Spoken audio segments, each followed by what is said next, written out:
So hindi natin yun alis mga par, no? Yung pinaka last resort yun, yung uwian mga par. Talagang nandoon yun, nandyan yan, hindi mawawala yan mga par, no? Yung uwian.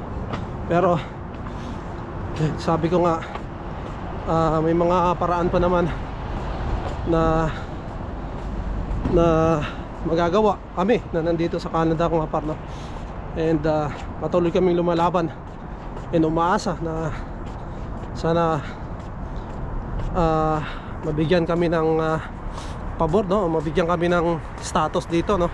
Kasi talagang yan yung pinaka goal namin mga par.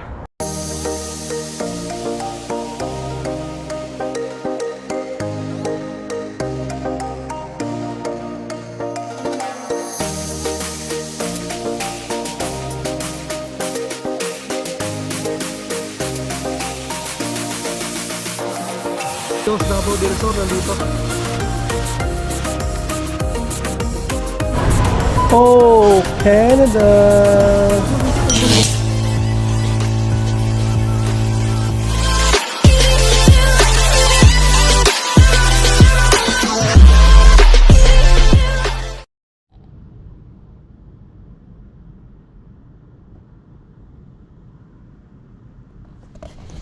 So, yun, good morning mga par. So, negative 11, no? Tingnan natin yung weather sa labas, no? Ano. Yan, maganda mga par. Yan, kita nyo. Ano siya? Sunny. Negative 8 feels like negative 11. So, ayun, lalabas tayo mga par, no? Maglalakad-lakad tayo ng konti. And habang nagkikintuhan tayo mga par sa mga nangyayari ngayon sa Canada mga par, no? So mga update natin ngayon sa Canada. So yun,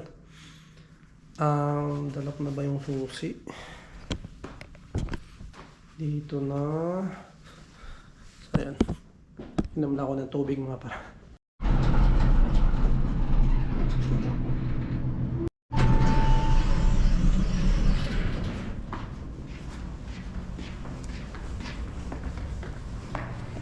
Yan, Christmas tree naman mga par.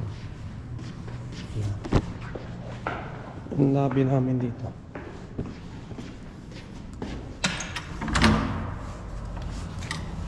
Uy, malamig. Uy, malamig.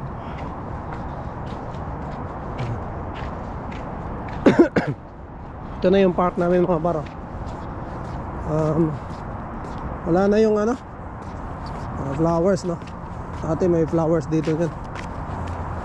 Pati dito mga par. Pero wala na. Malamig na eh. Babalik uli yan mga par sa siguro pag pa-summer siguro. Babalik nila yan. So ito lang yung maliit na park namin mga par, no? Pwede namin tambayan. Dito may mga upuan siya. Ayan, doon sa kabila rin, no? So yun, may konting puno. Yung mga puno. So yun, malamig. So ayun mga par, no? Lang. Subukan na natin mag ikot-ikot kasi para makalakad-lakad din tayo mga par. So siguro bababa tayo doon ng konti. Lakad-lakad tayo para makapag-exercise din tayo mga par, no? And sila misis tsaka si Intay tulog pa mga par. Hindi ko man sila dinistorbo, no? Kasi wala namang pasok mga par. Kaya okay lang mahaba ang tulog. Kasi pag may pasok mga par, lagi maagang gising. Kami rin. Ako nasanay na kasi ako mga par, no? Gigising talaga ako. So yung katawan ko nasanay na magising ng maaga. Kasi lagi na akong gigising ng maaga mga par. 4:30 pa lang gising na ako. Kasi dapat makaalis ako ng alas 5. Kasi doon sa trabaho ko mga par, no? Kasi dapat pabutan ko yung bus. So tingnan mo, ang ganda ng ano ngayon, no? Init mga par, diba? Ganda. Pero malamig siya, -11 mga par, no? Pero wala pa rin snow mga par. Kaya yun, maganda maglakad-lakad, di madulas, diba? So ikot lang tayo. Tama tayo ikot siguro doon mga par. Ikot tayo doon. Kasi may puno, may playground mga par. Kaya ganda ng panahon.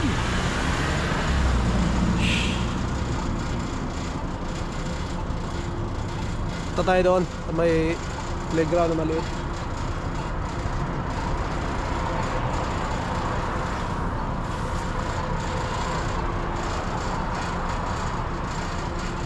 Wait lang tayo mga par.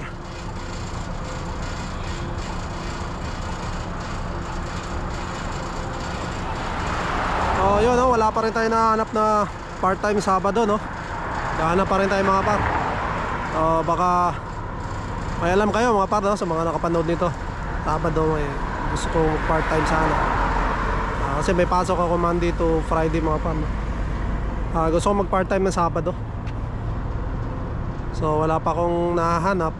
And may mga nagme-message naman sa akin mga par, no, na mga bagong trabaho, no, na pwede nating pasukan. Pero titignan ko pa. Kasi yung trabaho ko nga mga pares, ano yun, maganda naman mga par, no? Hindi rin nagli-layoff yung trabaho ko. Kasi tuloy-tuloy mga par, ano yun, factory ng mga bakal. So tuloy-tuloy siya, walang layoff mga par. Oo, just maganda rin. So ang downside lang is malayo lang talaga sa akin. And syempre pagka ganitong winter, malamig, nahihirapan tayo, no? Lalo sa biyahe. Pero yun nga mga par, kailangan natin magtrabaho eh. Hindi tayo pwede magreklamo mga par, no? Yung iba nga dyan, ang dami ng trabaho. 2, 3 trabaho sila mga par, no? Tayo nga isa lang. Di ba? Wala tayong dahilan para magreklamo, no? Kasi sila talagang mas matindi pa yung ginawa nila, no? Kaya yun, yung mga ganun mga par, no? Ganong mga Pilipino, no? Nakaka-motivate din, no? Pag minsan tinatamad tayo, ako pala pag tinatamad ako, iniisip ko sila mga par, no? Na sila nga 2, 3 trabaho kaya nga nila, bakit ako isang trabaho lang sa isang araw? Magrereklamo pa ba ako? Diba? Yun yung ginagawa ko motivation mga par, no? Iniisip ko sila, yung iba nga mga par, no, nag-aaral pa, nagtatrabaho pa. So yun yung sinasabi ko sa asawa ko mga par, no, na hindi naman talaga maiwasan na darating ang panahon, ang time na nahihirapan ka kapag hinaan ka ng loob. Isipin mo na lang yung ibang Pilipino mga par, no, ibang mga tao na nandito sa Canada na nag-aaral na, nagtatrabaho pa. And si Mrs. mga pares, nag-aaral lang yan, hindi siya nagtatrabaho, no? So nakafocus lang siya sa pag-aaral. So yun, which is maganda mga par, no? Kasi natututukan niya. And yun nga, kasi mayroon din kaming anak, si Inday. Sinusundo pa rin namin noon sa daycare mga par, na isa pa yung gastos din namin, no, mga par, sa daycare. Kasi yung daycare binabayaran mo yun mga par, per month yun. Kaya wala naman kaming magawa mga par, no? Kailangan namin siyang ipasok sa daycare kasi walang magbabantay mga par. Kasi si Mrs. yung pasok niya, hindi niya maabutan si Inday. Kasi si Inday hanggang alas 3 ang pasok sa school. So alas 8 hanggang alas 3 sila mga par, no? So may school bus naman. Dito sa umaga mga par, hatid lang namin sa baba. Dito sa baba namin. Sumasakay siya ng school bus. Tapos pag uwi sana, mag-i-school bus din. Pero dapat alas 3 mga par, nakaabang ka na dyan sa may babaan, para sunduin mo yung anak mo mga par, no? Pero unfortunately hindi siya naging conflict siya sa schedule namin mga par, no? Kasi si Mrs. hindi siya makakauwi ng alas 3 dyan. Kasi yung pinakamatagal na pasok niya mga par is hanggang alas 4. So ako naman mga par, ang pasok ko 7:15. Ang uwi ko naman 3:45 ang labas namin doon sa trabaho mga par, ang biyahe pa. So nakakarating naman ako dito mga par sa Scarborough alas 5. So wala talagang magsusundo sa kanya dyan mga par. So ang pinaka solusyon is ipasok sa daycare mga par, no? Which is may bayad din mga par. So ganun talaga. Tiis-tiis lang mga par, no? And sa ngayon kasi ako lang ang nagtatrabaho. So talagang yung budget namin talagang mahigpit mga par, no? Kasi minimum lang naman ang sweldo natin. Minimum salary lang mga par. So sakto lang din talaga sa ano namin, sa mga bills namin, no? Tapos sa cellphone, yung SIM card namin, meron kaming internet sa bahay. So pagkain, so halos ano lang mga par, no? Talagang 0-0. So ganun talaga kasi nag-uumpisa pa lang naman tayo eh. And syempre bago rin tayo sa Canada, so wala pa tayong mahanap din ng pangalawang trabaho mga par, no? Pero ako naman wala akong problema sa trabaho mga par, no? As long as maganda yung kumikita tayo, diba? Kasi malaking tulong yan para sa atin mga par, no? Yung trabaho talaga. So sa ngayon mga par, naghahanap ako ng pangalawang trabaho, no? Part time, no? So wala pa tayong mahanap ngayon, tiis-tiis lang. Makakita rin tayo ng magandang trabaho mga par na gusto natin. So sa ngayon ganun talaga, tiis-tiis muna habang naghihintay ng opportunity na dumating. At least hindi tayo nababakante mga par, no? Tuloy-tuloy ang ating trabaho.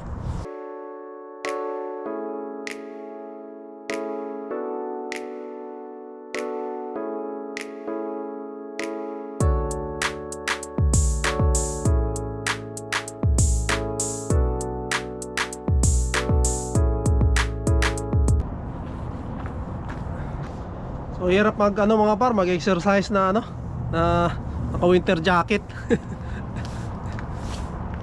Hindi pwedeng hindi magsuot ng dalawang jacket, malamig eh. Kaya na nga ako mga par, oh. Gloves na kasi maapdi. Ganun talaga. Pati pag-exercise mga par, tiis-tiis lang. And yun, para maarawan din tayo. Harap din ng araw eh. So good morning mga par, good morning. So yun, sa lahat na nandito sa Canada, no? Yun, alam ko kanya-kanya tayong struggle, no? Iba't iba tayo ng struggle sa buhay Canada natin. Pero yun, tiwala lang mga par, no? Magiging okay din ang lahat. And gawin natin ang lahat ng paraan mga par para makapag-stay tayo, no? Makuha natin ng status na gusto natin, no? Yung isa lang naman ang pangarap natin mga par, no? Is yung ma-PR. So sana no, lahat ng mga kababayan natin ma-PR dito sa Canada mga par. So yun yung pinaka goal ng mga Pilipino na nandito sa Canada. Isa na kami doon mga par, no? So may mga lumabas na ng mga bagong balita mga par, no? Ng mga dinidenied, nire-refuse yung visa. But still kailangan nating lumaban mga par, no? At subukan natin kasi yung case nila iba naman sa case natin mga par, no? So yun, at saka wala rin naman tayong ibang option, no? Wala tayong ibang choice mga par, no? Kung hindi magpasa tayo, kung may expired na tayo, di ba? So yun, tiwala lang mga par. And yun nga, habang may paraan pa, may oras pa,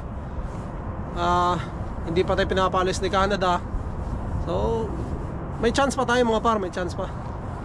So kung usapang naman, uwian naman, eh malayo pa yun mga par, no?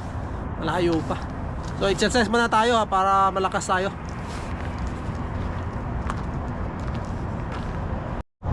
So ayun mga par, tapos na tayo dito sa maliit na playground, no? So ikutan natin yung park mga par, no?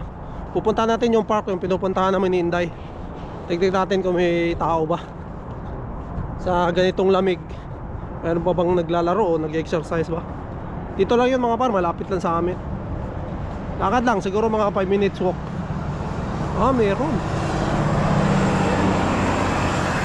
naglalakad-lakad, nag-iikot. Ayos ah. Meron ako winter jacket din tulad ko mga par, no? May ilog pala rito, oh. Ayan mga par, oh. May ilog pala dyan. Ayos ah. Ilog. Saan ang mga dahon mga par?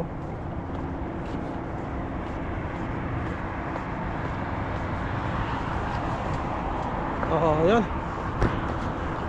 Woo, good morning. Today Saturday mga par, no?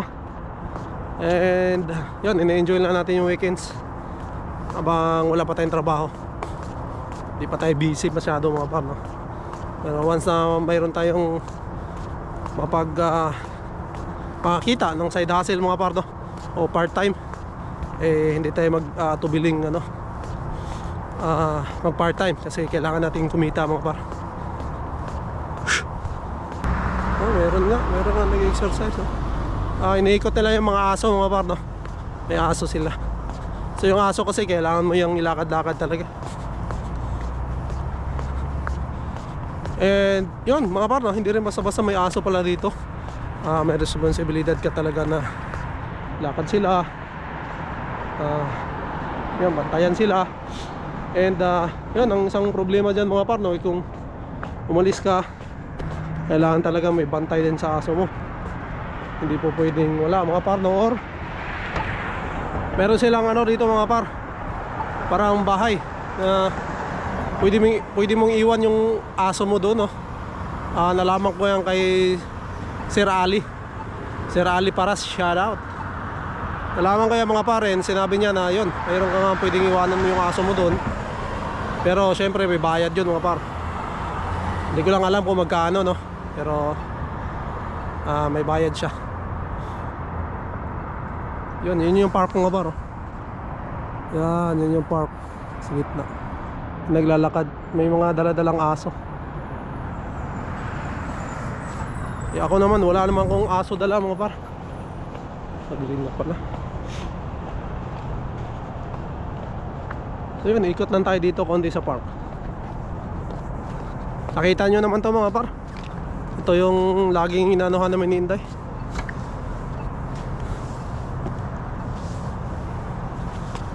Ikot lang tayo para makalakad-lakad din tayo ng mahaba mga par, bago tayo umuwi. Medyo malamig na rin.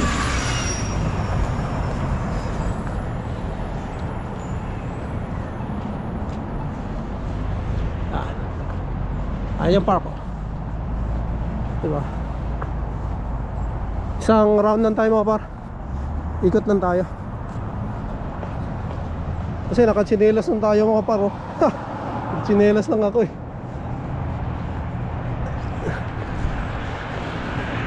Tsinelas lang ako mga par, kaya hindi tayo pwedeng tumagal. Medyo malamig na yung paa eh. Pero kaya naman, may medyas naman tayo eh. So ayan.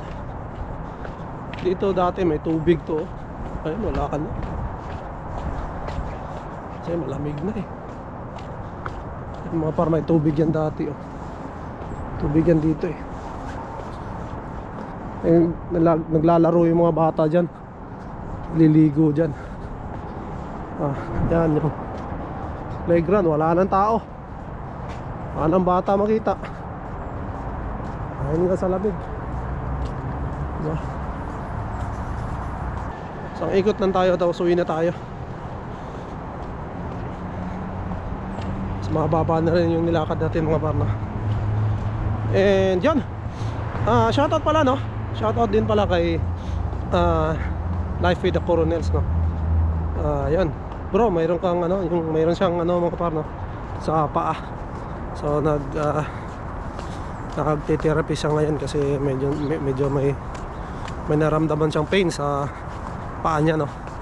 So kagandahan mga par, sa therapy dito sa Canada mga par, no, lalo sa kumpanya nila, no, it's free, wala siyang binabayaran mga par, no. Sabi nga niya kahit 5 wala siyang binayaran, 5 duling. So yun yung kagandahan.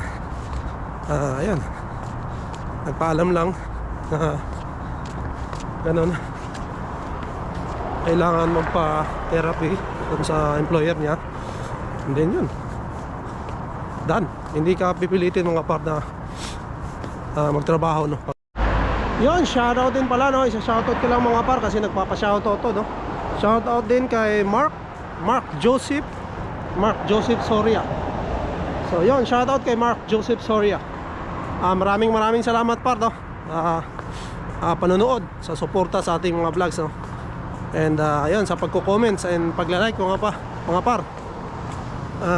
Mark Joseph Soria, shoutout. Maraming salamat ulit.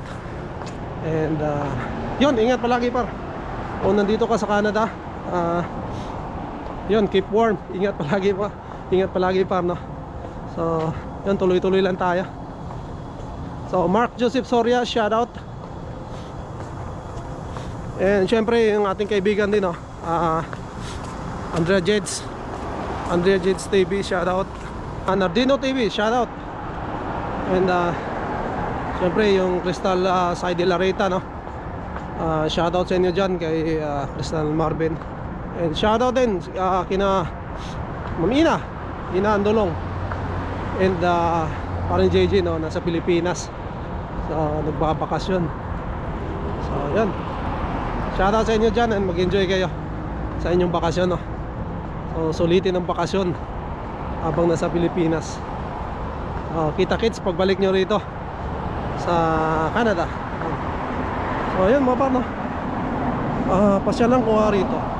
Gusto kong pasyalan to mga par kasi curious ako rito eh. Ayan mga par, meron siyang daanan, oh.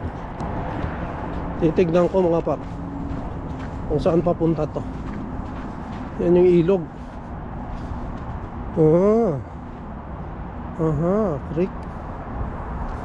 Creek pala to mga par. Yan, oh. So puntahan natin to mga par kung anong dulo nito, kasi lagi ko tong nakikita may dumadaan dito eh. Yan yung ilog, oh. Tignan natin kung saan ang dulo, no?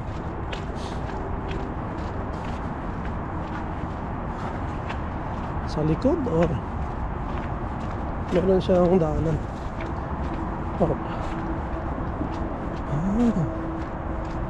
Meron siyang ano, park pala din ito mga par, no. Meron siyang upuan kasama rin sa building namin.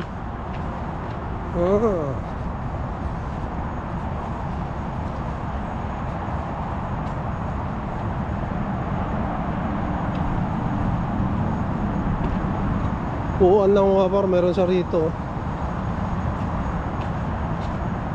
Ito na yung dulo pala. So yun, part pa rin pala siya ng ano namin mga par, no, sa tinitirhan namin, ah. Tapos dulo na siya doon, para may mga upuan lang din. So yun nga pala, mabanggit ko lang mga par, no, yung uling mga previous vlog natin, no. Maraming napansin natin, maraming nag-comments mga par, no. May maganda, mayroong hindi maganda. Ewan ko kung matawag mong bastion mga par, no, pero yun, may nagsabi pa nga na consider ang ano, i-consider ang pag-uwi mga par, no. So hindi natin yun alis mga par, no. Yung pinaka last resort yun, yung uwian mga par. Talagang nandoon yun, nandyan yan, hindi mawawala yan mga par, no, yung uwian. Pero sabi ko nga, may mga paraan pa naman na magagawa kami na nandito sa Canada mga par, no. And patuloy kaming lumalaban and umaasa na sana mabigyan kami ng pabor, no? Mabigyan kami ng status dito, no? Kasi talagang yan yung pinaka goal namin mga par. And kami naman sumusunod naman sa mga rules dito, no? Ang naging problema lang is naghigpit ang Canada mga par, no? So yun sa mga nag-comments, no, na i-consider ng pag-uwi. O totoo yun mga par, andun yan. Pero last resort na namin yan, yung pinakahuling gagawin namin pag talagang wala nang pag-asa mga par, talagang uwi na. Pero hindi namin inaalis yung sitwasyon na yan mga par, no, na tayo ay uuwi. Kasi yun nga, temporary pa lang naman tayo dito. And sa simula pa lang mga par, alam na natin yan na yun, i-apply pa natin yung PR. And syempre walang kasiguraduhan. So yun, natapat lang mga par na naghigpit ang Canada ngayon. Pero siguro naman sa dami ng mga balitang hindi maganda, sana next year mga par, no, maglabas naman sila ng magagandang balita. Pero lahat yan mga pares, parte yan ng paghigpit ng Canada. Kasi dahil nga sa dami ng nandito mga par, no, talagang yung iba mga pasaway talaga. Kaya yon ang problema, damay-damay lahat mga par. So ang hindi maganda, so damay lahat mga par, no. So nagkakatalo lang yan mga par sa inyo kung talagang hindi kayo lumalabag sa rules dito. And sumusunod tayo, tayo naman sumusunod mga par, no. Wala tayong magiging problema. Syempre pag apply natin ng PR o pag apply natin ng PGWP, pag ni-review nila, wala naman silang nakitang mga par na lumabag tayo, and kompleto ang papilis natin, and sumunod tayo sa rules nila, nasa sa kanila na yon mga par, no, kung i-approve tayo or hindi. Pero syempre sa pag-research natin mga par, no, kailangan talagang gandahan din natin, effortan din natin yung ating mga papeles para pag tiningnan ng visa officer is talagang maganda. So konti lang yung chance na i-refuse na mga par, no. So ayun lang. Shoutout sa mga nag-comments, no, at saka nag-like sa aking mga previous vlog, no. So maraming salamat sa inyo and patuloy na pagsuporta sa akin and sa buhay dito sa Canada mga par. So yun sa mga nag-comments na maganda, maraming salamat. Sa mga nag-comments na hindi maganda or nambas, thank you din. Kasi nandiyan kayo, nanood kayo. And yun, i-update ko kayo mga par kung ano mangyayari sa amin.